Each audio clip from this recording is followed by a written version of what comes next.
బుడమేరు 3 దగ్గరలు తెగిపోవటం, దాని మీద దాదాపు 7 లక్షల మంది ప్రజలు దాదాపు 11 రోజులు అవస్థలు పడ్డారు. దాదాపు నీళ్ళలోనే ఉండారు. 11వ రోజుకి 33 డివిజన్లో 29 డివిజన్లు క్లియర్ అయినాయి. మరొక 4 డివిజన్లు క్లియర్ కావడానికి 19 రోజులు పట్టింది. 19 రోజులు అయిపోయి 20వ రోజు తెల్లవారికి వాటర్ పోయింది. ఆ విధంగా జరిగిన దాన్ని ముఖ్యమంత్రి గారు స్వయాన కలెక్టరేట్లో ఉండి మంత్రులని, ఎమ్మెల్యేలని, ఎంపీలని, అధికారులు, సీనియర్ మోస్ట్ ఐఏఎస్ ఆఫీసర్లు కూడా ఫీల్డ్ మీద పంపించారు. 10 రోజులు ముఖ్యమంత్రి గారు అక్కడ చేశారు. దాంతో ఈరోజు రాష్ట్రానికి దాదాపు 450 కోట్ల పైన ఫండ్స్ వచ్చినాయి. ఎందుకంటే ఆ పరిస్థితిని అందరూ చూశారు కళ్ళారా. ముఖ్యమంత్రి స్వయాన్ని ఇళ్లలో తిరిగారు, మంత్రులు తిరిగారు, ఎమ్మెల్యేలు తిరిగారు, ఎంపీలు తిరిగారు, సీనియర్ ఐఏఎస్ ఆఫీసర్లు తిరిగారు. దాంతో ప్రజలు అర్థం చేసుకొని దాదాపు 450 కోట్ల పైగా యాక్చువల్గా వచ్చినాయి.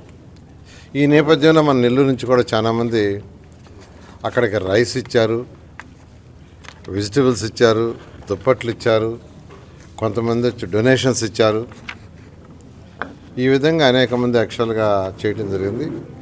మా నారాయణ ఆర్గనైజేషన్ నుంచి మా పిల్లలు కూడా ఒక 2.5 కోటి ఆంధ్రప్రదేశ్కి, ఒక 2.5 కోటి తెలంగాణకి ఇచ్చారు వాళ్ళు కూడాను.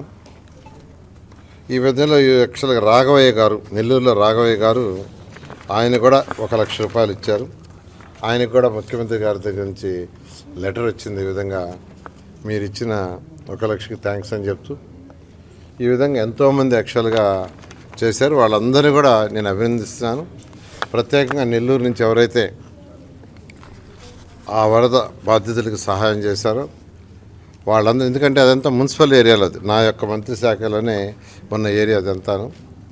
మీకు అందరికీ తెలిసి మేము ఎలా కష్టపడింది.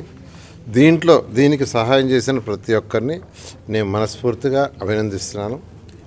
దీనివల్ల ఎన్నో కుటుంబాలు, ఎంతోమంది ఆ యొక్క రిలీఫ్, ఎందుకంటే నేను స్వయాన్ని అక్కడే ఉన్నా. ప్రభుత్వం చేయాల్సింది చేసింది. హెలికాప్టర్ల ద్వారా ఫుడ్ ఇచ్చింది, వాటర్ ఇచ్చింది, బిస్కెట్స్ ఇచ్చింది, మిల్క్ ప్యాకెట్స్ ఇచ్చింది, లక్షలు అంటే డోన్స్ ద్వారా ఇచ్చింది. అయినా కొందరికి మిస్ అయినాయి. తప్పదు, ఎందుకంటే హెలికాప్టర్ తీసుకువేస్తే కొందరు ఇళ్ళ మీద పడుతుంది, కొందరు కింద పడుతుంది.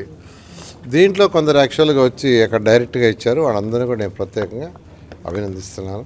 వాళ్ళందరికీ కూడా ధన్యవాదాలు తెలియజేస్తున్నాను. Thank you.